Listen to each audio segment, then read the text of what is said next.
नमस्कार, मी ज्योती राठोड. आजच्या मराठी वाचन लेखात आपल्या सर्वांचे सहर्ष स्वागत. खरी भक्ती. नारदाला ईश्वर भक्तीचा गर्व झाला. त्याला वाटले आपल्यासारखा भक्त दुसरा कोणीही नाही.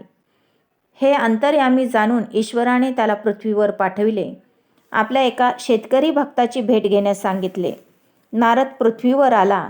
त्याने पाहिले की हा शेतकरी सकाळी उठतो, हरी असे एकदाच उच्चारून शेतात काम करतो. रात्री येतो, जेवतो, हरी असे एकदाच उच्चारून झोपी जातो.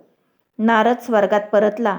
ईश्वराला म्हणाला, मी दिवसभर नारायण नारायण घोकतो, तरी तुम्हाला तो शेतकरीच प्रिय. मग ईश्वराने नारदाच्याच हाती तेलाने गच्च भरलेली वाटी दिली व सांगितले, यातील तेलाचा कणही न सांडता पृथ्वी प्रदक्षिणा करून ये. त्याप्रमाणे पृथ्वी प्रदक्षिणा घालून नारद परतले. देवाने विचारले, किती वेळा माझं नामस्मरण केलंस? नारद म्हणाला, ते आणि कधी करणार?